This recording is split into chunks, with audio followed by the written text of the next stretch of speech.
I'm Emma Hammett from First Aid for Life and onlinefirstaid.com. Thinking about the cold weather and thinking about the top 4 critical worries for older people at this time of year. First of all, the cold. The cold can lead to hypothermia, so I'll be covering hypothermia, how to treat it, why it's dangerous, what to do. Loneliness.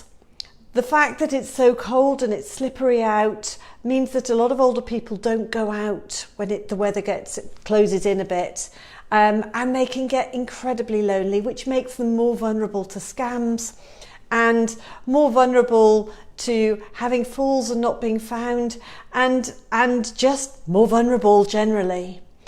Dehydration is a big one any time of year, and falls. Falls are a real fear for a lot of older people. So I want to just go through quickly hypothermia. So hypothermia occurs when your body temperature falls below 35 degrees. Now, older people in particular can be more prone to that, A, because they might be being a bit frugal with their heating, and B, if they were to fall and not be found, or fall and not be able to get somewhere warm, they can very quickly get cold. Likewise, if they fall outside, so they've gone out to the garden to get something and they fall, they can get hypothermia very quickly, particularly if they get wet as well as cold.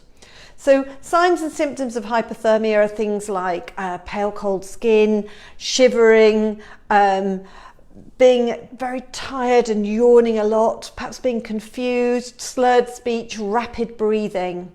Now, one of the other really important things to do with hypothermia is that if your body temperature's got that low, it can make your heart unstable.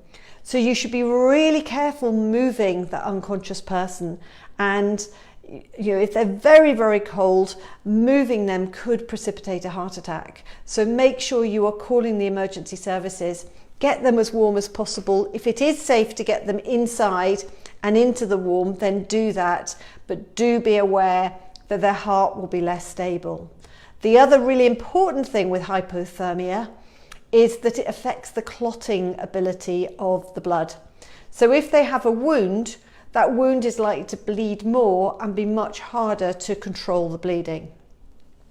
Dehydration is another really important thing for older people, both in summer and in winter. And often they don't think to drink as much. And in winter, it's not as much on our minds either to remind them. Dehydration can make them feel really rotten. It can also mean that they're more likely to develop urinary tract infections that can then cause incredible confusion, and they can deteriorate very quickly. So talk to them, find out what they like to drink, get some nice cordials that they might like, ice lollies, food that is rich in water content is good if just drinking water is boring.